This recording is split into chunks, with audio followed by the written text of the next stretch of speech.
Feed ഫുട്ബോളിൻ്റെ മറ്റൊരു എപ്പിസോഡിലേക്ക് എല്ലാവർക്കും സ്വാഗതം. ഈ ഫുട്ബോൾ ലോകത്ത് കാൽപന്ത് കളിയിൽ ഒരു കോൺസെപ്റ്റ് ഉണ്ട്, ഫുട്ബോളിംഗ് ഗോഡ്സ് എന്ന് പറയുന്ന ഒരു സങ്കല്പം. അപ്പോൾ ഈ ഫുട്ബോളിംഗ് ദൈവങ്ങൾ ചിലപ്പോഴൊക്കെ ഉണ്ടല്ലോ, ക്ലാസിക് ത്രില്ലർ സിനിമകളെ വെല്ലുന്ന തരത്തിലുള്ള ത്രില്ലർ സാധനങ്ങൾ നമ്മുടെ മുമ്പിൽ ഗ്രൗണ്ടിൽ അങ്ങോട്ട് അവതരിപ്പിക്കും, എന്നിട്ട് നമ്മളങ്ങോട്ട് ഞെട്ടിക്കും. അത്തരത്തിലുള്ള ഒരു അസാധ്യ edge of the seat thriller സംഭവമാണ് ഇന്നലെ ഓൾഡ് ട്രാഫോർഡിൽ സ്വപ്നങ്ങളുടെ പരദീസയിൽ നടന്നിട്ടുണ്ടായിരുന്നത്. എങ്ങനെയാണ് മാഞ്ചസ്റ്റർ യുണൈറ്റഡ് ലിയോൺ എന്ന് പറയുന്ന ഫ്രഞ്ച് ലീഗ് ക്ലബിനെ യൂറോപ്പ ലീഗിൻ്റെ ക്വാർട്ടർ ഫൈനലിൽ സെക്കൻഡ് ലെഗിൽ പരാജയപ്പെടുത്തിയെന്ന് ചോദിച്ചു കഴിഞ്ഞാൽ അതൊരു മിറാക്കിളായിരുന്നു. ഇന്നേ വരെ യൂറോപ്പിൽ ഏതെങ്കിലും മേജർ കോമ്പറ്റീഷൻ്റെ ചരിത്രത്തിൽ എക്സ്ട്രാ ടൈമിൽ 5 ഗോളുകൾ പിറന്നിട്ടുണ്ടായിരുന്നില്ല. ഇന്നലെ അത് സംഭവിച്ചിരിക്കുകയാണ്. ഇന്നേ വരെ 120 മിനിറ്റ് കഴിഞ്ഞിട്ടുള്ള അവസരത്തിൽ 2 ഗോളുകൾ ഒരു ടീമും അടിച്ചിട്ടില്ല. മാഞ്ചസ്റ്റർ യുണൈറ്റഡ് ഇന്നലെ അടിച്ചിരിക്കുകയാണ്. എന്താ ഇതിനൊക്കെ പറയുക? അതായത് ഈ സ്പാനിഷിൽ ഇതിനൊക്കെ ഒരു വിളിപ്പേരുണ്ട്, റെമോൺടാഡ എന്നൊക്കെ. ഇംഗ്ലണ്ടിലേക്കൊക്കെ വരുമ്പോൾ കംബാക്ക് എന്നൊക്കെ പറയും. പക്ഷെ മാഞ്ചസ്റ്റർ യുണൈറ്റഡ് ആരാധകർക്കിടയിൽ, ചുവന്ന ചെകുത്താന്മാർക്കിടയിൽ ഇതിനൊറ്റ പേരേ ഉള്ളൂ, ഫെർഗി ടൈം. അത്തരത്തിൽ ഫെർഗി ടൈമിലെ ഒരു മിറാക്കിൾ നമ്മൾ വീണ്ടും കണ്ടിരിക്കുകയാണ്. നമുക്കറിയാം, മാഞ്ചസ്റ്റർ യുണൈറ്റഡ് എന്ന് പറയുന്ന ക്ലബിനെ സംബന്ധിച്ചിടത്തോളം അനേകായിരം പ്രശ്നങ്ങളുണ്ട്, കാക്കത്തൊള്ളായിരം പ്രശ്നങ്ങളുണ്ട്. ഈ ഒരു പ്രീമിയർ ലീഗ് ക്യാമ്പയിൻ എന്ന് പറഞ്ഞാൽ അവരുടെ ചരിത്രത്തിലെ ഏറ്റവും മോശം ക്യാമ്പയിനാണ്, അല്ലേ? പിന്നെ ഇത് യൂറോപ്പ ലീഗിലാണ് അവർ കോമ്പീറ്റ് ചെയ്തുകൊണ്ടിരിക്കുന്നത്. ഈ മാഞ്ചസ്റ്റർ യുണൈറ്റഡ് പോലുള്ള ഒരു ക്ലബിനെ സംബന്ധിച്ചിടത്തോളം എന്താണ് ചാമ്പ്യൻസ് ലീഗിലൊക്കെ കോമ്പീറ്റ് ചെയ്യണം, ടൈറ്റിൽ റേസിൽ ഉണ്ടായിരിക്കണം, അതൊക്കെയാണ് അവരുടെ അംബിഷൻ എന്ന് പറഞ്ഞാൽ. പക്ഷേ അവരുടെ സ്ഥിതി മോശമാണ്. പക്ഷേ ഇതൊരു കച്ചിത്തുരുമ്പാണ്. യൂറോപ്പ ലീഗ് എന്ന് പറഞ്ഞാൽ കച്ചിത്തുരുമ്പ്. ഈ സീസൺ മോശമില്ലാത്ത രീതിയിൽ അവസാനിപ്പിക്കാനുള്ളൊരു കച്ചിത്തുരുമ്പ്. യൂറോപ്പ ലീഗ് അടിച്ചാൽ അവർക്ക് ചാമ്പ്യൻസ് ലീഗിലേക്ക് ക്വാളിഫൈ ചെയ്യാൻ സാധിക്കും. അപ്പോൾ ആ ഒരു പ്രതീക്ഷ ഇപ്പോഴും നിലനിൽക്കുന്നുണ്ട്. ആ പ്രതീക്ഷ നിലനിർത്താൻ അവർക്ക് മിറാക്കിൾ നടത്തേണ്ടി വന്നു ഇന്നലെ എന്നുള്ളതാണ് നമ്മൾ മനസ്സിലാക്കേണ്ടതുള്ള കാര്യം. അപ്പോൾ ഇങ്ങനെയുള്ള ഈ ക്ലബ്ബുകളുണ്ടല്ലോ, ചില ക്ലബ്ബുകളുണ്ട്, അവർക്ക് ഒരുപാട് പ്രശ്നങ്ങളുണ്ടായിരിക്കും, ഒരുപാട് പ്രശ്നങ്ങൾ. പക്ഷേ ഈ പ്രശ്നങ്ങൾക്കിടയിലും അവർ ലോകത്തെ ഇടയ്ക്കൊക്കെ ഇങ്ങനെ ഓർമ്മപ്പെടുത്തലുകൾ നടത്തിക്കൊണ്ടേയിരിക്കും. അവർ എത്ര വലുതാണെന്നുള്ളത്, അല്ലെങ്കിൽ അവരുടെ പൈതൃകം എന്താണെന്നുള്ളത്, അല്ലെങ്കിൽ അവരുടെ ചരിത്രം എന്താണെന്നുള്ളത്. എങ്ങനെയാണ് ഈ ക്ലബ്ബൊക്കെ ലോകത്തിൻ്റെ നാനാഭാഗത്തുള്ള പന്തളി പ്രേമികളുടെ ഹൃദയങ്ങളിൽ ഇടം പിടിച്ചെന്ന് വെച്ച് കഴിഞ്ഞാൽ ഇത്തരത്തിലുള്ള മൊമെൻറ്റുകൾ അനേകായിരം അവർ ഇതിനു മുമ്പ് ഉണ്ടാക്കിയെടുത്തതിൻ്റെ ഫലമായിക്കൊണ്ടാണ്, അല്ലേ?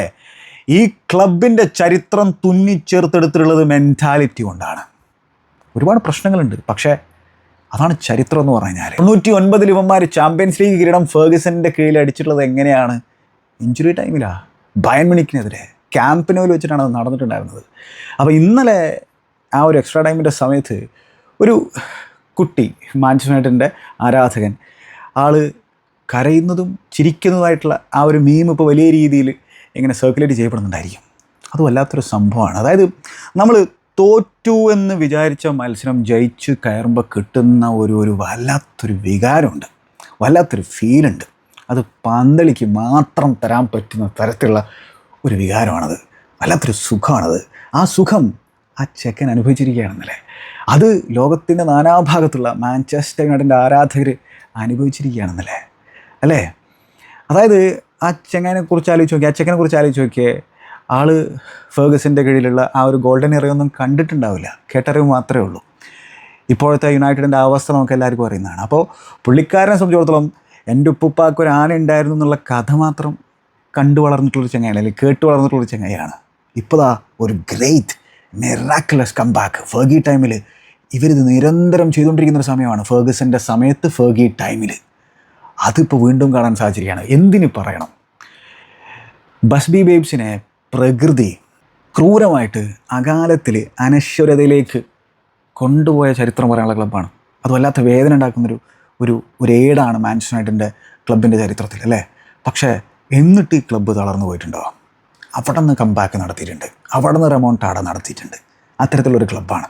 അപ്പോൾ ഇവർ എന്തായാലും ഉയർത്തി എഴുന്നേൽക്കും എന്നുള്ള കാര്യത്തിൽ എനിക്ക് സംശയമൊന്നുമില്ല. അത് എന്നുള്ള ഒരു ചോദ്യം മാത്രമേ ബാക്കി നിൽക്കുന്നുള്ളൂ. ഇപ്പോൾ ഈ ഒരു റിസൾട്ട് കൊണ്ട് അവിടുത്തെ എല്ലാ പ്രശ്നങ്ങളും മാറുമോ? ഇല്ല. ഈ ടൈറ്റിൽ തന്നെ അടിക്കാൻ ഇപ്പോഴും അവർ ഫേവറേറ്റ്സ് ആണോ? അല്ല. പക്ഷേ ഇന്നലെ നമ്മൾ കണ്ടത് അതൊരു വല്ലാത്ത സംഭവമാണ്. അത് മാഞ്ചസ്റ്റർ യുണൈറ്റഡ് എന്ന് പറയുന്ന ആ ഒരു ഗാഗാൻജോൻ ഇൻസ്റ്റിറ്റ്യൂഷൻ, ഫുട്ബോളിംഗ് ഇൻസ്റ്റിറ്റ്യൂഷൻ എങ്ങനെയൊക്കെയാണ് എന്നുള്ളതിൻ്റെ ഒരു ഓർമ്മപ്പെടുത്തലാണ് ഇന്നലെ നമുക്ക് കാണാൻ സാധിച്ചത്. ഇതൊക്കെ നിരന്തരം ഇവിടെ സംഭവിക്കുന്നൊരു കാര്യമായിരുന്നു. നെവർ ഗിവ് അപ്പ് എന്ന് പറയുന്ന ആ ഒരു മോട്ടോ ഈ ക്ലബിൻ്റെ ഒരു മെയിൻ സാധനമായിരുന്നു അല്ലേ. ഇപ്പം ഇന്നലെ മത്സരത്തിന് മുമ്പായിട്ട് അവിടെ ഓൾഡ് ട്രാഫോർഡിൽ കണ്ട ആ ഒരു ടിഫോ അത് സുപരിചിതമായിട്ടുള്ളൊരു കാഴ്ചയല്ല. പക്ഷേ ആ ഒരു ടിഫോയിൽ പറഞ്ഞത് എന്താണ്? നെവർ ഗോണ സ്റ്റോപ്പ് എന്നാണ് അവർ എഴുതി വെച്ചിട്ടുണ്ടായിരുന്നത്, ലോകത്തിന് മുമ്പിൽ പ്രദർശിപ്പിച്ചിട്ടുണ്ടായിരുന്നത്. അപ്പോൾ ആ രീതിയിൽ അവരിന്നലെ ഗിവ് അപ്പ് ചെയ്തിട്ടുണ്ടായിരുന്നില്ല. അവർ വല്ലാത്ത രീതിയിലുള്ളൊരു പോരാട്ടവീര്യം കാഴ്ചവെച്ചിരിക്കുകയാണ്. കസമീറയുടെ പെർഫോമൻസ്, ബ്രൂണോ ഫെർണാണ്ടസിൻ്റെ പെർഫോമൻസ്, മെയിനുവിൻ്റെ പെർഫോമൻസ്, അതേപോലെ തന്നെ ഹാരി മഗ്വയറാണ് വിന്നിംഗ് ഗോൾ അടിച്ചുള്ളത്.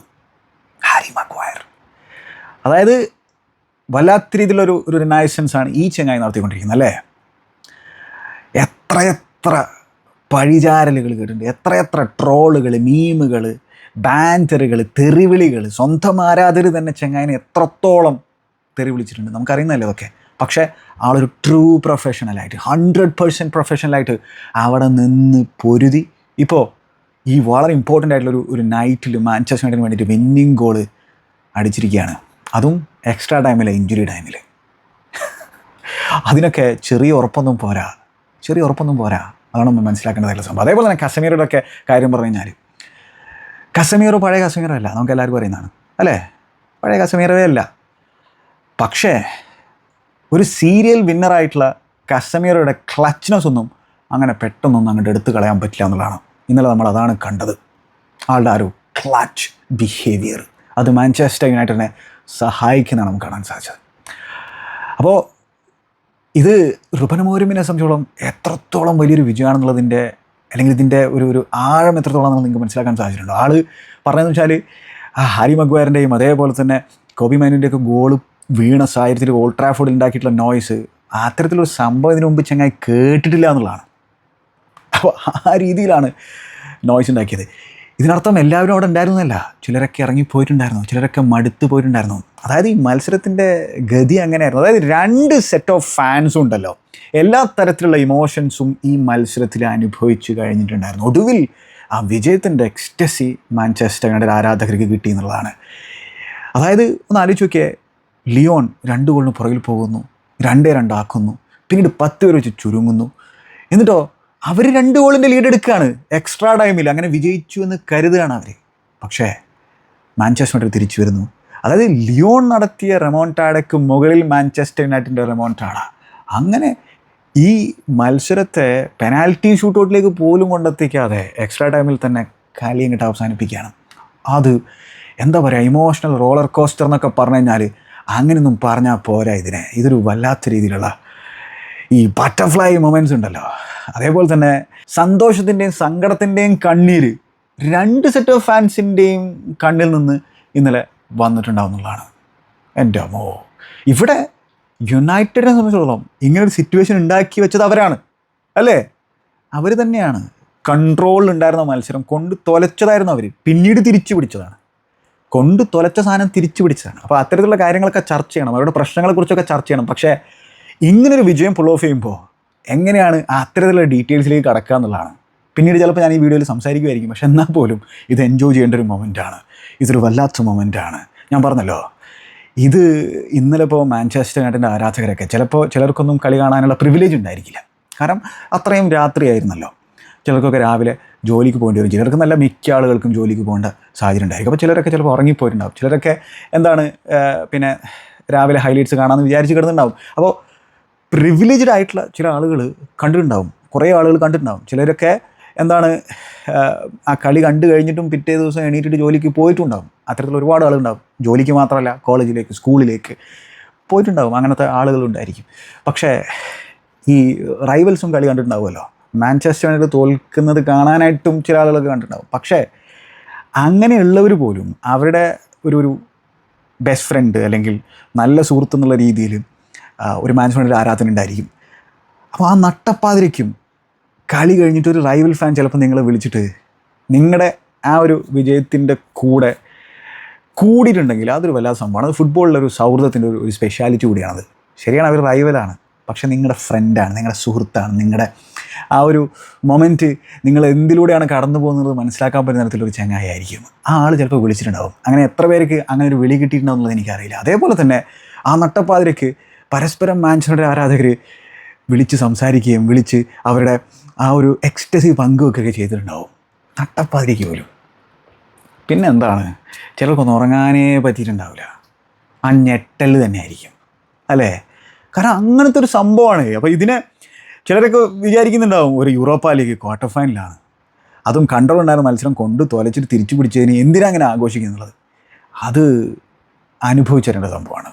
അത് തോറ്റു നിൽക്കുന്നൊരു കളി ജയിക്കുമ്പോൾ കിട്ടുന്ന സുഖമുണ്ടല്ലോ, അതൊരു വല്ലാത്ത സംഭവമാണ്. അപ്പോൾ എൻജോയ് ചെയ്യുന്നതിന്, സെലിബ്രേറ്റ് ചെയ്യുന്നതിന് ഏതെങ്കിലും സെലിബ്രേഷൻ പോലീസ് വന്നിട്ട് നിങ്ങളോട് ചോദ്യം ചോദിക്കുന്നുണ്ടെങ്കിൽ പോയി പണി വെക്കാൻ പറയുക. അവർക്ക് ഈ ഫുട്ബോളിൻ്റെ ഇമോഷൻസിനെ പറ്റിയിട്ടൊരു ധാരണ ഉണ്ടായിരിക്കില്ല എന്നുള്ളതാണ്. കാരണം ഇതൊരു വല്ലാത്ത രീതിയിലൊരു ഇമോഷണൽ സംഭവമാണ്. അത് ചിലർക്കൊന്നും ചിലപ്പോൾ പറഞ്ഞാൽ മനസ്സിലായി എന്ന് വരില്ല. അങ്ങനത്തെ ഒരു സാധനമാണ്. അപ്പോൾ എൻജോയ് ചെയ്യുക. ഒരു പക്ഷേ ചിലപ്പോൾ ഇവന്മാർ ഈ ടൈറ്റിലും അടിക്കില്ലായിരിക്കാം. ഇവന്മാരങ്ങനെ വിശ്വസിക്കാൻ പറ്റില്ല. ഈ പ്ലേയേഴ്സ് ഇപ്പോൾ ഇന്നലെ ആ ഒരു മിറാക്കിൾ പുൾ ഓഫ് ചെയ്തു, ഗുഡ്. പക്ഷേ അവന്മാരെ നമ്പാൻ പറ്റുന്ന തരത്തിലേക്കൊന്നും അവർ മാറിയിട്ടില്ല ഒറ്റ രാത്രി കൊണ്ട്. പക്ഷേ ഇത് വേണമെങ്കിൽ ഒരു ടേണിംഗ് പോയിൻ്റായിട്ട് അവർക്ക് മാറ്റിയെടുക്കാവുന്നേ ഉള്ളൂ. എന്നാലും ആ സ്ക്വാഡ് ബിൽഡിങ്ങിലെ പ്രശ്നം വലിയ രീതിയിൽ മുഴച്ചു നിൽക്കുന്നുണ്ട്. വലിയ തോതിലുള്ള ഒരു അഴിച്ചുപണി അവിടെ നടത്തണം. പക്ഷെ എങ്ങാനും അവർക്ക് യൂറോപ്പ ലീഗ് ടൈറ്റിൽ അടിക്കാൻ സാധിച്ചു കഴിഞ്ഞാൽ അത് റുബൻ അമോരിമിന് കൊടുക്കാൻ പോകുന്ന കോൺഫിഡൻസ് ഈ ടീമിനെ മുന്നോട്ട് നയിക്കാൻ അത് ചെറുതായിരിക്കില്ല. മാത്രമല്ല അത് അവരുടെ മൊത്തത്തിലുള്ള ആ ഒരു ട്രാൻസ്ഫർ പ്ലാനിനെ തന്നെ വലിയ തോതിൽ അഫക്റ്റ് ചെയ്യും അല്ലേ, വലിയ തോതിൽ ഇൻഫ്ലുവൻസ് ചെയ്യും. അപ്പോൾ ഇനി ഈ മത്സരത്തിലെ കാര്യങ്ങൾ എന്തൊക്കെയാണ് ഞാൻ പറയാം, എവിടെ നിന്ന് തുടങ്ങണം എന്നുള്ളതാണ്. അതായത് എന്താണ്, ബ്രൂണോ ഫെർണാണ്ടസ് എന്ന് പറയുന്ന ആ ഒരു ചങ്ങായിനെ കുറിച്ചും സംസാരിക്കണം കേട്ടോ. കാരണം അയാളെ ക്രൂശിക്കുന്ന കുറേ ആളുകളുണ്ട്. പക്ഷെ ആ ചങ്ങായി കൂടി ഇല്ലായിരുന്നെങ്കിലുള്ള നിങ്ങളുടെ അവസ്ഥ, മാഞ്ചസ്റ്റർ യുണൈറ്റഡിൻ്റെ അവസ്ഥ, അത് എങ്ങനെയാണ് പറഞ്ഞു തരേണ്ടതെന്ന് എനിക്കറിയില്ല. പുള്ളിക്കാരൻ എല്ലായിടത്തും ഉണ്ടായിരുന്നു. സെർക്സിക്ക് ഇഞ്ചുറി പറ്റി, ഹോയിലുണ്ടാണ് സ്റ്റാർട്ട് ചെയ്തിട്ടുണ്ടായിരുന്നു സ്ട്രൈക്കറായിട്ട്. ഗർനാച്ചോയും അതേപോലെ തന്നെ ബ്രൂണോ ഫെർണാണ്ടസും ടെന്നുകളായിട്ട് കളിക്കുന്നു. മിഡ്ഫീൽഡിൽ ഡബിൾ പിവോട്ടിൽ കാസമീറോയും ഉഗാർത്തയും സ്റ്റാർട്ട് ചെയ്യുന്നു. ഡിഫൻസിലേക്ക് പോയി കഴിഞ്ഞാൽ ലെനിയോരോ LCB ആയിട്ട് കളിക്കുന്നു, സ്റ്റാർട്ട് ചെയ്യുന്നു. ഹാരി മാഗ്വയർ സെൻറ്ററിൽ, RCB ആയിട്ട് നമ്മുടെ പിന്നെ മസറാവി, റൈറ്റ് വിങ് ബാക്കായിട്ട് ഡാലോ, ലെഫ്റ്റ് വിങ് ബാക്കായിട്ട് ഡോർഗു, ഒനാന തിരിച്ചു വരുന്നു. ഒനാന ഫസ്റ്റ് ലെഗിൽ മിസ്റ്റേക്കുകൾ വരുത്തിയൊക്കെ നമുക്കറിയുന്നതാണ്. അങ്ങനെ മത്സരം നല്ല രീതിയിൽ മാഞ്ചസ്റ്റർ തുടങ്ങുകയാണെന്ന് മാത്രമല്ല, മാഞ്ചസ്റ്റർ യുണൈറ്റഡിനെ തന്നെ ഈ അടുത്ത കാലത്ത് കണ്ട ഏറ്റവും മികച്ചൊരു ഹാഫ് അവർ പുറത്തെടുത്ത ഒരു മത്സരമായിരുന്നു. ഫസ്റ്റ് ഹാഫ് ഫാന്റാസ്റ്റിക് ആയിട്ടാണ് അവർ കളിക്കുന്നത്. അവർ നല്ല രീതിയിൽ ബോൾ മൂവ് ചെയ്യുന്നു. മാത്രമല്ല ലിയോൻ്റെ ഹൈലൈനും കാര്യങ്ങളൊക്കെ ഉണ്ടായിരുന്നു. അപ്പോൾ റണ്ണേഴ്സ് നല്ല രീതിയിൽ ഈ ലിയോൻ്റെ ബാക്ക് ലൈനിലൂടെ പുറകിലൂടെ റൺ ചെയ്യുന്നു. ഈ ബ്രൂണോ ഫെർണാണ്ടസിൻ്റെ റൺ അത്തരത്തിൽ മികച്ചതായിരുന്നു. അങ്ങനെ അദ്ദേഹത്തിൻ്റെ ഈ ഡിഫൻസിന് പുറകിലൂടെയുള്ള ഒരു റണ്ണിൽ ഒരു ലോങ് ബോൾ കൊടുക്കുന്നു ചാനലിലേക്കുള്ള ബ്രൂണോ ഫെർണാണ്ടസിൻ്റെ റണ്ണ് മികച്ചതാണ്. അവിടുന്ന് അദ്ദേഹം പിന്നെ കട്ട് ബാക്ക് കൊടുക്കുന്നു. കട്ട് ബാക്ക് കൊടുത്തപ്പോൾ ഗർനാച്ചോ ബോക്സിലേക്ക് കയറി വരുന്നുണ്ട്. ഗർനാച്ചോയുടെ അവിടുത്തെ ഫസ്റ്റ് ടച്ച് വാസ് ബ്യൂട്ടിഫുൾ. രണ്ട് പ്ലേയേഴ്സിനെയാണ് ചങ്ങായി അതിലൂടെ ആ ഫസ്റ്റ് ടച്ചിലൂടെ പിന്നെ കംപ്ലീറ്റ്ലി ഗെയിമിൽ ഇല്ലാണ്ടാക്കി കഴിഞ്ഞാൽ. എന്നതിന് ശേഷം ആൾ ബോക്സിന് റൈറ്റ് സൈഡിൽ ഒരു കട്ട് ബാക്ക് കൊടുക്കുമ്പോൾ പ്രോപ്പർ മിഡ്ഫീൽഡർ ബോക്സിലേക്ക് ക്രാഷ് ചെയ്ത് വരുന്ന മിഡ്ഫീൽഡറായിട്ട് ഉഗാർത്ത് വരുന്നു, ഫിനിഷ് ചെയ്യുന്നു. Beautiful finish. അങ്ങനെ 1-0 ലീഡ് മാഞ്ചസ്റ്റർ എടുക്കുകയാണ്. ലിയോണെ സംബന്ധിച്ചിടത്തോളം മിക്കറ്റോട്ട്സൊക്കെ ഫസ്റ്റ് ലെഗിൽ മികച്ച രീതിയിൽ കളിച്ചിട്ടുണ്ടായിരുന്നു. പക്ഷേ ആൾക്കൊന്നും കാര്യമായിട്ടൊന്നും ചെയ്യാൻ പറ്റുന്നില്ല. അൽമാദ ഡീസെൻ്റായിട്ടേ കളിക്കുന്നുള്ളൂ. പക്ഷേ ലിയോണെ സംബന്ധിച്ചോളം എന്താണ് ഗെയിം പ്ലാൻ എന്ന് കൃത്യമായിട്ട് നമുക്ക് മനസ്സിലാക്കാൻ സാധിക്കില്ല. പക്ഷേ റയാൻ ചെർക്കി എന്ന് പറയുന്ന ആ ടാലൻറ്റഡ് ആയിട്ടുള്ള ഫുട്ബോളറൊക്കെ അവിടെയുണ്ട്. ആളുകളുടെ എബിലിറ്റി ഫസ്റ്റ് ഹാഫിലൊരു മൊമെൻറ്റിൽ ശരിക്കും അങ്ങോട്ട് പുറത്തെടുത്തു. What A footballer man, what A talent. അതായത് ആ ഒരു ഹാഫ് വേലിൻ്റെ അടുത്ത് മാഞ്ചസ്റ്റർ യുണൈറ്റഡിൻ്റെ ഏരിയയിൽ റയാൻ ചെർക്കിയുടെ അടുത്തേക്ക് ബോൾ എത്തുകയാണ്. റയാൻ ചെർക്കി ഒരു സർക്കിൾ ഇങ്ങനെ കറങ്ങുന്നു. ഡോർഗു അദ്ദേഹത്തിൻ്റെ കൂടെ കറങ്ങുന്നു, പിടിച്ചാൽ കിട്ടുന്നില്ല. ആളെന്നിട്ട് ആ ഒരു ബോക്സിൻ്റെ സെൻറ്ററിലേക്ക് ഇങ്ങനെ ഡ്രൈവ് ചെയ്ത് പോകുമ്പോൾ കാസമീർ വരുന്നു, ആൾക്കാളെ പിടിച്ചാൽ കിട്ടുന്നില്ല. ലെനിയോരോ ഒന്ന് ടാക്കിൾ ചെയ്യാൻ ശ്രമിക്കുന്നു, നടപടിയാകുന്നില്ല. സ്ലൈഡ് ചെയ്ത് പോവുകയാണ്, സ്ലൈഡ് ചെയ്ത് പോകേണ്ട സാഹചര്യം വരുന്നു. അങ്ങനെ ബോക്സിലേക്ക് എത്തുകയാണ് റയാൻ ചെർക്കി. മനോഹരമായിട്ടുള്ള ഡ്രിബിൾ, ഗ്രേറ്റ് ക്ലോസ് കൺട്രോൾ. പക്ഷേ ബോക്സിലേക്ക് എത്തിയിട്ട് അദ്ദേഹത്തിൻ്റെ ആ ഒരു ഷോട്ട് അദ്ദേഹം ഷോട്ട് അൺലീഷ് ചെയ്തു. അത് ഒനാന സേവ് ചെയ്യുന്നു. ഗ്രേറ്റ് സേവാണ് അവിടെ ഒനാന ഫുൾ ഓഫ് ചെയ്തത്. പക്ഷേ സ്റ്റിൽ ഒരു ബെറ്റർ ഷോട്ട് ആയിരുന്നെങ്കിൽ, അല്ലെങ്കിൽ ഒരു ബെറ്റർ ആംഗിളിലേക്ക് അദ്ദേഹം അടിച്ചിരുന്നെങ്കിൽ അത് ഗോളായി പോയനെ. പക്ഷെ അവിടെയുള്ള അദ്ദേഹത്തിൻ്റെ ആ ഒരു മേസി റൺ, അത് മാജിക്കൽ റണ്ണായിരുന്നു. അങ്ങനത്തെ ഒരു സംഭവമാണ്. പിന്നെ മറ്റൊരു സാധനം ഫസ്റ്റ് ഹാഫിൽ നമ്മൾ കണ്ടത് ബ്രൂണോ ഫെർണാണ്ടസിൻ്റെ ആ ഒരു വോളി അറ്റംപ്റ്റ് ആണ്. അഗെയിൻ ആ ഒരു ഡിഫൻസിന് പുറകിലുള്ള അദ്ദേഹത്തിൻ്റെ റണ്ണ്, അഗെയിൻ ഡിഫൻസിൽ നിന്ന് ബോൾ പിക്ക് ചെയ്യുന്നത്, ഹാഫ് ലൈനിൽ നിന്ന് ബോൾ ലോങ് ബോൾ പിക്ക് ചെയ്യുന്നത് ഡാലോ ആണ്. ഫസ്റ്റ് ഗോളിൽ പിന്നെ ലോങ് ബോൾ കൊടുത്തിട്ടുണ്ടായിരുന്ന മസറോവയാണ്. ഇവിടെ ഡാലോൻ്റെ ബോള്, ബ്രൂണോൻ്റെ റണ്ണ്, ആ ബോൾ ഇങ്ങനെ തൂങ്ങി ഇറങ്ങി വരുന്നത് ഫുള്ളായിട്ട് കണ്ടിട്ട് ആ വോളി സാധനം അടിക്കുകയാണ്. അതിൻ്റെ ടെക്നിക്ക് ഉണ്ടല്ലോ, അത് ഭയങ്കര ബുദ്ധിമുട്ടുള്ളൊരു സാധനമാണ്. അത് ആരെങ്കിലും വിചാരിക്കുന്നുണ്ടെങ്കിൽ, അത് എളുപ്പമാണെന്ന് വിചാരിക്കുന്നുണ്ടെങ്കിൽ ഒന്നും പറയാനില്ല. അതൊരു വല്ലാത്ത രീതിയിലുള്ള ഒരു ഡിഫിക്കൽട്ട് സാധനമാണ്. അത് വോളി അങ്ങോട്ട് മീറ്റ് ചെയ്യുന്നു. അത് കോൺടാക്റ്റ് കൊടുക്കൽ ചിലപ്പോൾ ചില ആളുകൾക്കൊക്കെ പറ്റുമായിരിക്കും, പക്ഷേ ആ കോൺടാക്റ്റ് അത്രയും പെർഫെക്റ്റ് കോൺടാക്റ്റ്, അത്രയും ക്ലീൻ സ്ട്രൈക്ക് അടിക്കുക എന്ന് പറഞ്ഞാൽ അത് വല്ലാത്തൊരു സംഭവമാണ്. അത് ബാറിൽ തട്ടിപ്പോയി, കീപ്പർക്കൊന്നും ചെയ്യാൻ പറ്റുന്നില്ല. അവിടെ അൺലക്കി ആയിരുന്നു ബ്രൂണോ ഫെർണാണ്ടസ്, അൺലക്കി ആയിരുന്നു. അങ്ങനെ മറ്റൊരു ബ്രൂണോ ഫെർണാണ്ടസിൻ്റെ അറ്റംപ്റ്റ് നമ്മൾ കാണുന്നു. ഡോർഗുവും ഗർനാച്ചയും ആ ലെഫ്റ്റ് വിങ്ങിൽ നല്ല രീതിയിൽ കമ്പൈൻ ചെയ്തിട്ട് ഹോയിലുണ്ടിൻ്റെ നല്ലൊരു ഹോൾഡ് പ്ലേ നമ്മൾ കാണാൻ, ഹോയിലുണ്ട് അത് ഇങ്ങനെ നിരക്കി വെച്ച് കൊടുത്തു ബ്രൂണോ ഫെർണാണ്ടസിന്. ബ്രൂണോ ഫെർണാണ്ടസ് അടിച്ചു അത്, പക്ഷെ അത് നല്ല ഫോഴ്സിലാണ് അടിച്ചത്, അത് വൈഡായിട്ട് പോയി. അപ്പോൾ ആ രീതിയിൽ ബ്രൂണോ ഫെർണാണ്ടസ് ത്രട്ടൺ ചെയ്യുന്നു. ഗർനാച്ചോക്ക് റൺ ചെയ്യാനുള്ള ഇഷ്ടം പോലെ സ്പേസ് ഈ ലിയോൺ കൊടുക്കുന്നു. അത്തരത്തിൽ എന്താണ് വീക്കെൻഡിൽ ന്യൂക്കാസിൽ യുണൈറ്റഡിനെതിരെ ആട്ടപടലം പണ്ടാറടങ്ങിയിട്ടുള്ള മാഞ്ചസ്റ്റർ യുണൈറ്റഡ് സൈഡാണ്. പക്ഷേ അവിടെ ആ മത്സരത്തിൽ ന്യൂക്കാസിൽ യുണൈറ്റഡിൻ്റെ ഫിസിക്കാലിറ്റിക്കെതിരെ, ആ എനർജിക്കെതിരെ പിടിച്ചു നിൽക്കാൻ മാഞ്ചസ്റ്റർ യുണൈറ്റഡിന് സാധിച്ചിട്ടുണ്ടായിരുന്നില്ല. ഇവിടെ ലിയോൺ കാര്യമായിട്ട് ആ ഒരു അത്ലറ്റിക്സും കാര്യങ്ങളൊന്നും കാണിക്കുന്നുണ്ടായിരുന്നില്ല, അല്ലെങ്കിൽ ആ ഒരു ഫിസിക്കൽ പ്രോവസ് ഒന്നും കാണിക്കുന്നുണ്ടായിരുന്നില്ല. മാത്രമല്ല ഇഷ്ടം പോലെ സ്പേസ് മാഞ്ചസ്റ്റർ യുണൈറ്റഡിന് കൊടുക്കുന്നുണ്ടായിരുന്നു, ഈ പറഞ്ഞ പോലെ ഹൈലൈനും കാര്യങ്ങളൊക്കെ കീപ്പ് ചെയ്യുന്നതോട് കൂടിയിട്ട്. അപ്പോൾ എന്താണ് ഗർനാച്ചോ പോലുള്ള പ്ലേയേഴ്സിനൊക്കെ ഈ ഡിഫൻഡേഴ്സിന് നേരെ റൺ ചെയ്യാനുള്ള അവസരങ്ങൾ കുറേ കിട്ടുന്നുണ്ടായിരുന്നു. പിന്നെ മിഡ്ഫീൽഡിൽ കസമീറയും ഉഗാർത്തയൊക്കെ നല്ല രീതിയിൽ ഒരു പണി എടുക്കുന്നുണ്ടായിരുന്നു. ഡിഫൻഡേഴ്സിൽ ഇപ്പോൾ ലെനിയോറൊക്കെ നല്ല രീതിയിൽ ബോളൊക്കെ ഡ്രിബിൾ ചെയ്തിട്ട് മുമ്പോട്ടേക്ക് കൊണ്ടുപോകാനൊക്കെ ശ്രമിക്കുന്നുണ്ടായിരുന്നു. അപ്പോൾ ആ രീതിയിൽ നല്ലൊരു ഹാഫ്. പിന്നെ മാത്രമല്ല ഹാഫ് ടൈമിലേക്ക് പോകുന്നതിന് മുമ്പ് ലീഡ് ഉയർത്താനുള്ള അവസരം കിട്ടിയത് അതൊരു മുതലെടുക്കുകയും ചെയ്തു. അതെങ്ങനെയാണ് വരുന്നത് വെച്ചാൽ ഒരു ഫ്രീ കിക്ക് കിട്ടിയതാണ്. ആ ഫ്രീ കിക്ക് എന്ന് പറഞ്ഞാൽ പിന്നീട് വലിയ തോതിൽ ഡിസ്കഷനിലേക്ക് നീങ്ങിയിട്ടുള്ള ആ ഒരു റെഡ് കാർഡിൽ കലാശിച്ചുള്ള സംഭവമാണ്. എന്താണ് ആ റെഡ് കാർഡ് പിന്നീട് കിട്ടിയതിലുള്ള ആദ്യത്തെ യെല്ലോ കാർഡ് ആ ഒരു ഹാഫ് ടൈമിലേക്ക് പോകുന്നതിന് തൊട്ടുമുമ്പാണ് സംഭവിച്ചിട്ടുള്ളത്. ടൊലീസോക്ക് യെല്ലോ കിട്ടുന്നു, ഗർനാച്ചോയുടെ റണ്ണ് തടയാൻ ശ്രമിച്ചപ്പോഴാണ്. അതൊരു ബ്ലൈറ്റൻ ഫൗളാണ്, യെല്ലോ തന്നെയാണ്. അപ്പോൾ അവിടെ ആ ബോൾ ഹാരി മഗ്വയറിലേക്ക് നിരക്കി കൊടുക്കുന്നു. ഹാരി മഗ്വയർ പിന്നെ ഈ ഡാലോയുടെ റണ്ണ് പിക്കുകയാണ്, ബ്യൂട്ടിഫുൾ ലോങ് ഡയഗണൽ. അവിടെ ടാഗ്ലഫിയോക്കോ എന്ന് പറയുന്ന എക്സ്പീരിയൻസ്ഡ് ആയിട്ടുള്ള വേൾഡ് കപ്പ് വിന്നറായിട്ടുള്ള അർജൻറ്റീനൻ ലെഫ്റ്റ് ബാക്ക് വളരെ വീക്കായിട്ടാണ് ഡിഫെൻഡ് ചെയ്തത്, വളരെ വീക്കായിട്ട്. ഡാലോ അവിടെ ആ ബോൾ താഴേക്ക് ഇറക്കുന്നു, ടാഗ്ലഫിയോക്കോ വീണ് പോകുന്നു. ഫൗളിന് വേണ്ടിയുള്ള ശ്രമമാണ് അദ്ദേഹം നടത്തുന്നത്, പക്ഷേ ഒരു ഫൗളും ഇല്ല അവിടെ.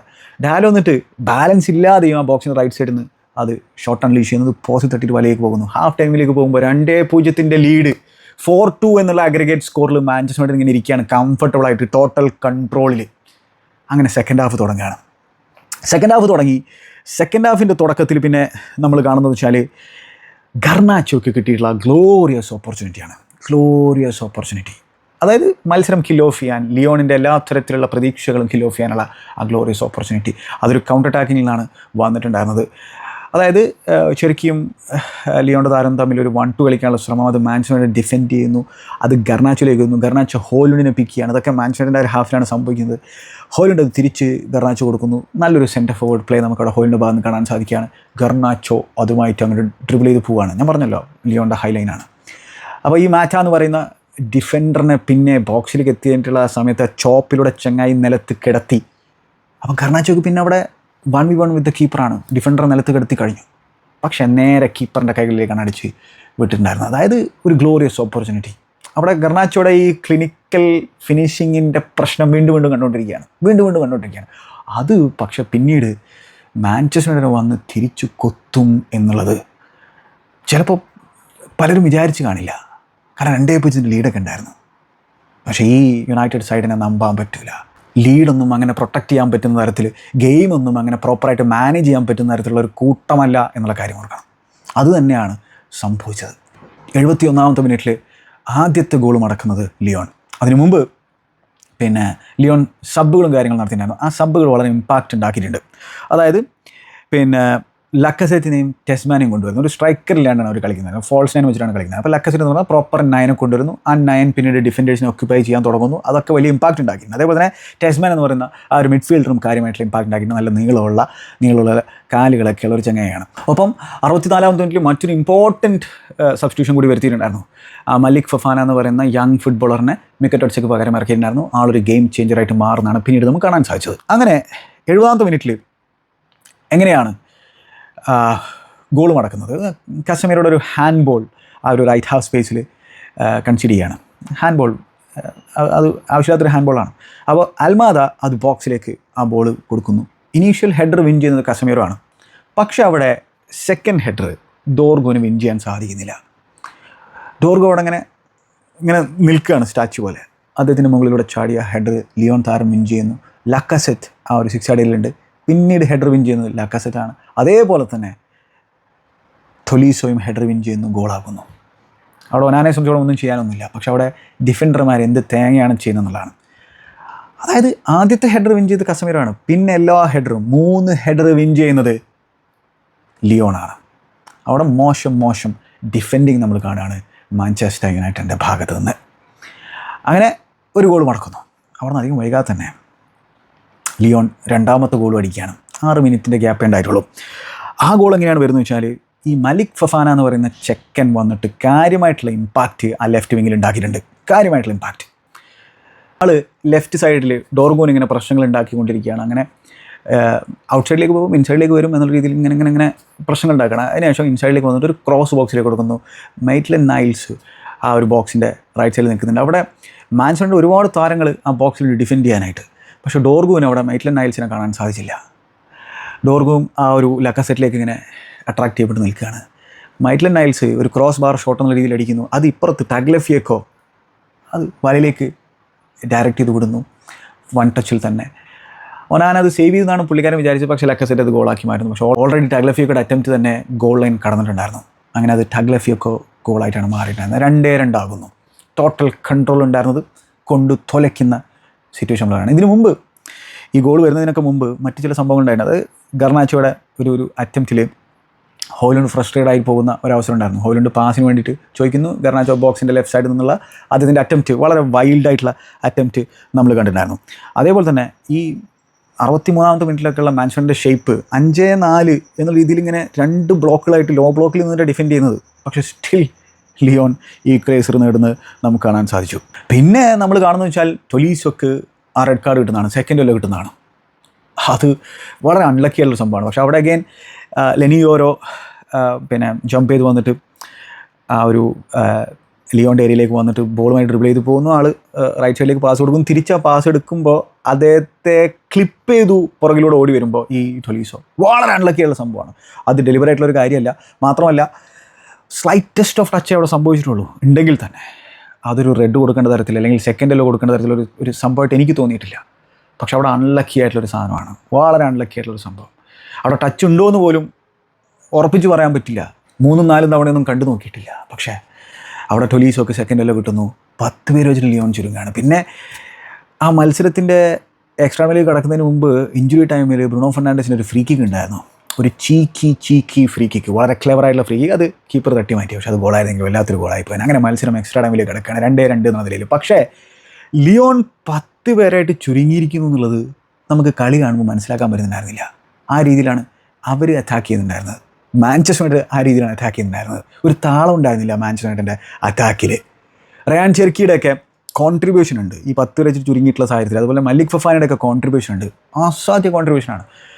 അതായത് ചെർക്കിയെക്കുറിച്ച് ആളുകൾ പറയുന്നൊരു കാര്യം എന്ന് വെച്ചാൽ കാര്യമായിട്ട് ട്രാക്ക് ബാക്ക് ചെയ്യില്ല എന്നൊക്കെയാണ്. പക്ഷേ ഈ 10 പേര് വെച്ച് കളിക്കുന്ന ലിയോൺ 10 പേര് വെച്ച് നമുക്ക് തോന്നാതിരിക്കുന്നതിൽ ഒരു കാരണം ചെർക്കിയുടെയൊക്കെ ക്ലോസ് കൺട്രോളും പുറകിലേക്ക് ഇറങ്ങി വന്നിട്ടുള്ള അദ്ദേഹത്തിൻ്റെ ആ ഡിഫെൻസീവ് സപ്പോർട്ട്. അതായത് എന്താണ്, ബോള് ബാക്കിൽ നിന്ന് മുമ്പോട്ടേക്ക് കൊണ്ടുപോകാനുള്ള ആ ഒരു സപ്പോർട്ട് കൂടിയുണ്ട്. ആ ബിൽഡപ്പ് ഫേസിലുള്ള സപ്പോർട്ട് അതൊക്കെ നമുക്ക് കാണാൻ സാധിക്കുന്നുണ്ടായിരുന്നു. അത്തരത്തിൽ ഫാന്റാസ്റ്റിക് പെർഫോമൻസാണ് ചെർക്കിയൊക്കെ പുൾ ഓഫ് ചെയ്തിട്ടുണ്ടായിരുന്നത്. അങ്ങനെ എക്സ്ട്രാ ടൈം തുടങ്ങുന്നു. പിന്നെ എറിക്സനെ കൂടി കൊണ്ടുവന്നിട്ടുണ്ടായിരുന്നു. എറിക്സനെ കൊണ്ടുവന്നിട്ടുണ്ടായിരുന്നത് ഗർനാച്ചോക്ക് പകരമായിട്ട്, അതേപോലെ തന്നെ പാട്രിക് ഡോഗിന് പകരമായിട്ട് അമാസിനെ കൊണ്ടുവന്നിട്ടുണ്ടായിരുന്നു. അപ്പോൾ എറിക്സൺ വന്നതോടുകൂടി ബ്രൂണോ വീണ്ടും ആ ഒരു 10ലേക്ക് നീങ്ങുന്നു. അത്തരത്തിൽ ഗോളും കൂടി വേണമല്ലോ. മത്സരം പുരോഗമിക്കുകയാണ്. അങ്ങനെ ലിയോൺ ലീഡ് എടുക്കുന്ന നമുക്ക് കാണാൻ സാധിച്ചു. അതിൽ ബാക്കിൽ നിന്ന് ലിയോൺ ബിൽഡ് ചെയ്യാണ് ആ ലെഫ്റ്റിലൂടെ. ഗോൾ കീപ്പർ പാസ് കൊടുക്കുന്നു. അവിടെ നിന്ന് ടാഗ്ലഫിയോക്ക് കൊടുത്തിട്ടുള്ള പാസിൽ ടാഗ്ലഫിയോക്കയുടെ ആ ഒരു ടച്ച് ഉണ്ട്. ആ ടച്ചിൽ അദ്ദേഹം മലിക് ഫഫാനെ റിലീസ് ചെയ്യുന്നു. മലിക് ഫഫാന സെൻസേഷനായിട്ട് കളിച്ചുകൊണ്ടിരിക്കുകയാണ്. മലിക് ഫഫാൻ എന്നിട്ട് ആ ലെഫ്റ്റിൽ നിന്ന് കട്ടിങ് സൈഡ് എടുത്തിട്ട് വരികയാണ്. അപ്പോൾ ലൂക്ക് ഷോ ഉണ്ട് അവിടെ. ലൂക്ക് ഷോക്കൊന്നും പിച്ചെങ്ങനെ പിടിച്ചാൽ കിട്ടുന്നില്ല. ലൂക്ക് ഷോ എങ്ങനെയാണ് ഗ്രൗണ്ടിലേക്ക് വന്നത് എന്നുള്ള കഥ പറഞ്ഞില്ലല്ലോ. ലൂക്ക് ഷോ സെക്കൻഡ് ഹാഫ് തുടങ്ങിയപ്പോൾ തന്നെ വന്നിട്ടുണ്ടായിരുന്നു. കാരണം വെച്ചാൽ മസറാവിക്ക് എന്തോ പ്രശ്നം സംഭവിച്ചു കൂടിയിട്ട് ലൂക്ഷ വരുന്നു. LCB ആയിട്ടാണ് ലൂക്ഷ കളിച്ചിട്ടുണ്ടായിരുന്നത്. അതോടുകൂടി ലെനിയോരോ RCB ആയിട്ട് നീങ്ങിയിട്ടുണ്ടായിരുന്നു. അത്തരത്തിലുള്ള ചേഞ്ചൊക്കെ സെക്കൻഡ് ഹാഫിൻ്റെ തുടക്കത്തിലേ സംഭവിച്ചിട്ടുണ്ടായിരുന്നു. ഇത് എക്സ്ട്രാ ടൈമിലാണെന്നുള്ള കാര്യം ഓർക്കണം. ലൂക്ഷോ റസ്റ്റിയാണ്, നമുക്ക് കാണാൻ പറ്റുന്നുണ്ടായിരുന്നു. അതേമാതിരി പെനാൽറ്റി കൺസീഡ് ചെയ്തിട്ടുണ്ട്. പിന്നീട് അതിലേക്ക് നമുക്ക് വരാം.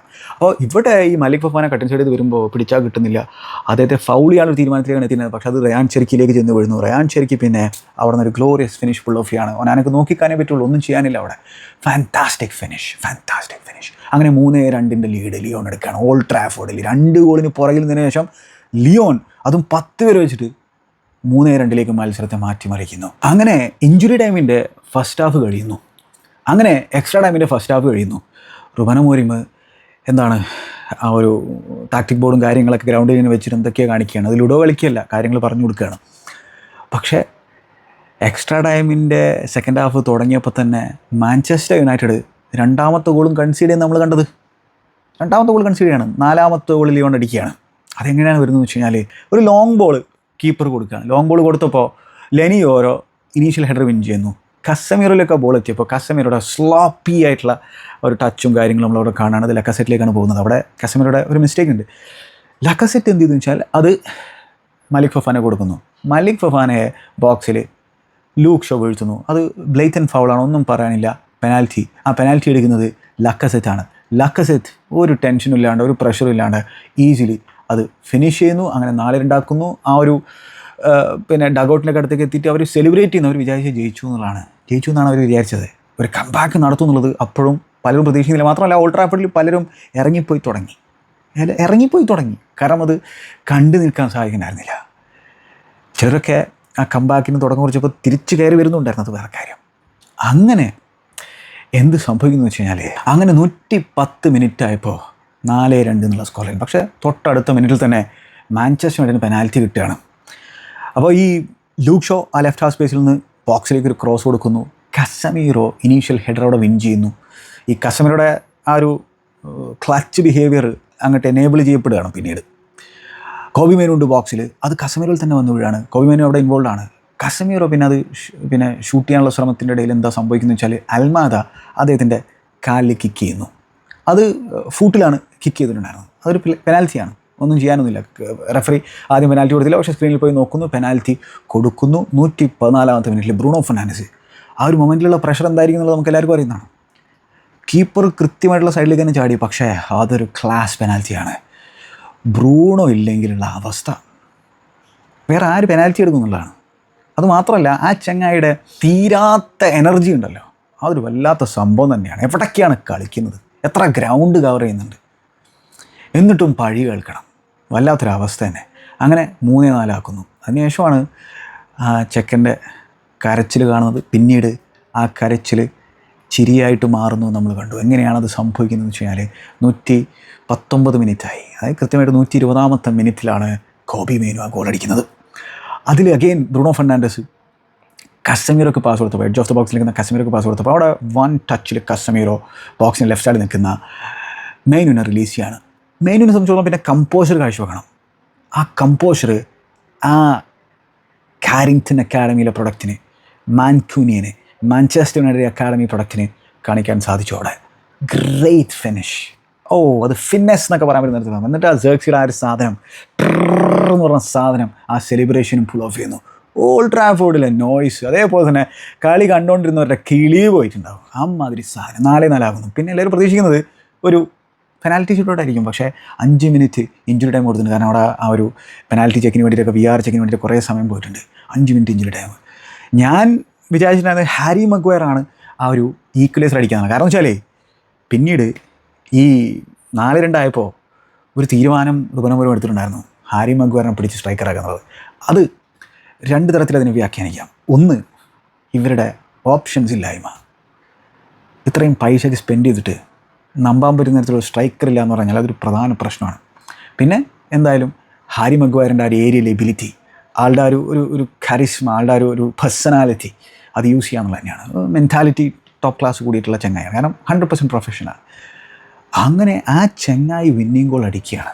അതെങ്ങനെയാണ് വരുന്നത്? അതിൽ റൈറ്റ് ഹാഫ് സ്പേസിൽ ബോൾ റിസീവ് ചെയ്തപ്പോൾ കസമീറോനെ ആരും ക്ലോസ് ഡൗൺ ചെയ്യുന്നില്ല. കസമീറോ ആ ഒരു സാഹചര്യത്തിൽ കസമീറോയുടെ കാലുമ്പോൾ ബോൾ കിട്ടിയപ്പോൾ തന്നെ ഹാരി മഗ്വയർ ബോക്സിൽ നിന്ന് ചോദിക്കുന്നുണ്ട് എനിക്ക് എന്ന് പറഞ്ഞിട്ട് ആളിലേക്ക് ആ ബ്യൂട്ടിഫുൾ ക്രോസ് വരുന്നു. ആൾ ഡിഫൻഡറിനെ ഒന്ന് നഡ്ജ് ചെയ്തിട്ട് ബ്യൂട്ടിഫുൾ ഹെഡർ മാൻ അത് കോർണറിലേക്ക് പോയി വീഴുകയാണ്. What a goal! എന്നതിന് ശേഷം നീ സ്ലൈഡ് ചെയ്തിട്ടുണ്ട്, സെലിബ്രേറ്റ് ചെയ്യുന്നു. വാവ്. അപ്പോൾ ഇത് ഹാരി മഗ്വയർ അടിച്ചതിൽ എനിക്ക് ഭയങ്കര സന്തോഷമുണ്ട്. He deserves his moment. ആ സമയത്തുണ്ടായിട്ടുള്ള നോയ്സ്, ആ സമയത്ത് നിങ്ങളൊക്കെ സെലിബ്രേറ്റ് ചെയ്തിട്ടുണ്ടായിരുന്ന രീതി എന്തായിരിക്കും എന്നുള്ളത് എനിക്ക് ഊഹിക്കാവുന്നേ ഉള്ളൂ. What a goal man, what a way to finish a game. ആ കോബി മൈനും ഈക്വലൈസർ വരുന്നതിന് മുമ്പ് ഹാരി മഗ്വയറിൻ്റെ മറ്റൊരു പെനാൽറ്റി ഷോട്ട് ഉണ്ടായിരുന്നു. അതുപോലെ തന്നെ ബ്രൂണോ ഫെർണാണ്ടസിൻ്റെ ഒരു സ്ലൈസ്ഡ് എഫേർട്ട് നമ്മൾ കണ്ടിട്ടുണ്ടായിരുന്നു. എന്തായാലും അവിടെ ആ ഒരു ഈക്വലൈസർ വരുന്നുണ്ടായിരുന്നു. 120ാമത്തെ മിനിറ്റിലാണ് അത് വന്നത്. ഈ ലെനിയോറോ പറയുന്ന ചെക്കനെ കണ്ടല്ലോ, നിങ്ങൾക്ക് എന്തായാലും ധൈര്യത്തോട് കൂടിയിട്ട് ഈ പ്രൊജക്റ്റിൽ നിങ്ങളുടെ കൂട്ടത്തിൽ കൂട്ടാൻ പറ്റുന്ന തരത്തിലൊരു ചെങ്ങായിയാണ്. ഇന്നലെ ചെക്കൻ എന്താണ് കാണിച്ചത്? മലിക് ഫൊഫാന ലെഫ്റ്റിൽ നിന്ന് കട്ട് ഇൻസൈഡ് ചെയ്ത് വന്നിട്ട് ഷോട്ട് അൺലീഷ് ചെയ്യാൻ ശ്രമിക്കുമ്പോൾ ലെനിയോറോ വീണ് പോയിട്ടുള്ള അവസരത്തിൽ ചെങ്ങായി എന്താ ചെയ്തെന്നറിയോ? തല കൊണ്ട് ആ ഷോട്ട് ബ്ലോക്ക് ചെയ്യാണ്. അങ്ങനെ ബ്ലോക്ക് ചെയ്തു, തല കൊണ്ട് വീണെടുത്ത് കിടന്നിട്ട് തല കൊണ്ട് ബ്ലോക്ക് ചെയ്യുന്നു. ഇത് ഫുട്ബോൾ ഫാൻസിനെ സംബന്ധിച്ചിടത്തോളം രോമാഞ്ചം കൊടുക്കുന്ന തരത്തിലുള്ള സംഭവമാണ് അത്തരത്തിലുള്ള കാര്യങ്ങളൊക്കെ കാണുന്നത്. കാരണം നമ്മുടെ ടീമിന് വേണ്ടിയിട്ട് എല്ലാം കൊടുക്കാൻ തയ്യാറാണ്. അതൊരു വലിയ റിസ്കി ആയിട്ടുള്ളൊരു കാര്യമാണ്, ഭയങ്കര റിസ്കി ആയിട്ടുള്ള സംഭവമാണത്. അത്രയും റിസ്ക് എടുത്തിട്ട് ചങ്ങായി ആ തലകൊണ്ട് ബ്ലോക്ക് ചെയ്തില്ലേ, അതൊരു വല്ലാത്തൊരു മൊമെൻ്റാണ്. അപ്പോൾ ചെക്കനൊക്കെ പ്രൊജക്റ്റിൽ നിങ്ങളുടെ കൂടെ കൂട്ടാൻ പറ്റും, വിശ്വസിക്കാൻ പറ്റും. ഇപ്പോഴും വൾണറബിലിറ്റിയും കാര്യങ്ങളൊക്കെ ഉണ്ട്, പക്ഷേ ആൾ ബോൾ ക്യാരി ചെയ്യുന്ന രീതിയാണെങ്കിലും ഈവൻ ആ ടീമിൽ ഫസ്റ്റ് സീസൺ അല്ലേ, അതും ഇഞ്ചുറി കഴിഞ്ഞ് വന്നിരിക്കുകയല്ലേ, ഇനിയും ഒരുപാട് ഇമ്പ്രൂവ്മെൻറ്റ് വരുത്തേണ്ടതായിട്ടുണ്ട്. പക്ഷേ സ്റ്റിൽ ഒരു ഗ്രേറ്റ് പ്രോസ്പെക്റ്റ് ആണെന്നുള്ള കാര്യത്തിൽ സംശയമൊന്നും വേണ്ട. അതേപോലെ ഒനാനയുടെ മറ്റൊരു സേവ് സെക്കൻഡ് ഹാഫിൽ ടൊലീസോയുടെ ഒരു അറ്റംപ്റ്റ്, ഒരു സ്നാപ്പ് ഷോട്ടിൻ്റെ അറ്റംപ്റ്റൊക്കെ ചെങ്ങായി സേവ് ഒക്കെ ചെയ്തിട്ടുണ്ടായിരുന്നു. പിന്നെ മാത്രമല്ല ചെങ്ങനെ സംബന്ധിച്ചിടത്തോളം ലിയോൺ ആരാധകർക്ക് നേരെ പോയിട്ട് സെലിബ്രേറ്റ് ഒക്കെ ചെയ്തിട്ടുണ്ടായിരുന്നു. ആ ഒരു രണ്ടാമത്തെ ഗോൾ അടിച്ചപ്പോഴാണെന്നാണ് എൻ്റെ ഒരു ഓർമ്മ. കളി തോറ്റിരുന്നെങ്കിൽ നല്ല രസമായിപ്പോയേനെ. അപ്പോൾ ഇവിടെ ലിയോണെ സംബന്ധിച്ചോളം 10 വരെ വെച്ച് ചുരുങ്ങിയത് അതൊരു ഒരു ഒരു അൺലക്കി മൊമെൻ്റ് ആയിരുന്നു. പക്ഷേ പിന്നീട് അവർ കാഴ്ചവെച്ചിട്ടുള്ള ആ ഒരു സ്പിരിറ്റ് അത് ഫാന്റാസ്റ്റിക് ആയിരുന്നു. പക്ഷേ കളിയൊക്കെ മാറി മറിയാൻ ഇത്രയും സമയം മതി, അതിൻ്റെ ആവശ്യമുള്ളൂ. ഇവിടെ ഒടുവിൽ ലിയോൺ ബോട്ടിൽ ചെയ്യേണ്ടി വന്നു. മാഞ്ചസ്റ്റർ യുണൈറ്റഡ് ബോട്ടിൽ ചെയ്തു എന്ന് കരുതിയുള്ള മത്സരം അവർ തിരിച്ചു പിടിക്കുന്നു. ലിയോൺ കണ്ണീരോട് കൂടിയിട്ട് ഫ്രാൻസിലേക്ക് മടങ്ങി പോകുന്നു. മാഞ്ചസ്റ്റർ യുണൈറ്റഡ് ക്ലബ് അത്ലറ്റിക്കിനെതിരെയാണ് സെമി ഫൈനൽ കളിക്കാൻ പോകുന്നത്. എളുപ്പമായിരിക്കില്ല. സാൻ മാമസിലാണ് ഫൈനലുള്ളത്. അപ്പോൾ ആ ഫൈനലിലേക്ക് എത്തണമെന്നുള്ളതായിരിക്കും ക്ലബ് അത്ലറ്റിക്കിൻ്റെ ആ ഒരു ആഗ്രഹം ഉണ്ടായിരിക്കുക. അതവർക്ക് സാധിക്കുമല്ലോ കണ്ടറിയാം. 21 അറ്റംപ്റ്റുകൾ 2 ടീമുകൾ നടത്തിയിട്ടുണ്ടായിരുന്ന മത്സരത്തിൽ അതിൽ മാഞ്ചസ്റ്റർ യുണൈറ്റഡ് 8 ടാർഗറ്റിൽ കടിച്ചപ്പോൾ ലിയോൺ 9 ടാർഗറ്റിൽ കടിച്ചിട്ടുണ്ട്. അപ്പോൾ ഇവിടെ ഗ്രേറ്റ് പെർഫോമൻസ് ഇതിനകത്ത് പുൾ ഓഫ് ചെയ്തിരിക്കുകയാണ്, ക്യാരക്ടർ കാഴ്ചവെച്ചിരിക്കുകയാണ്.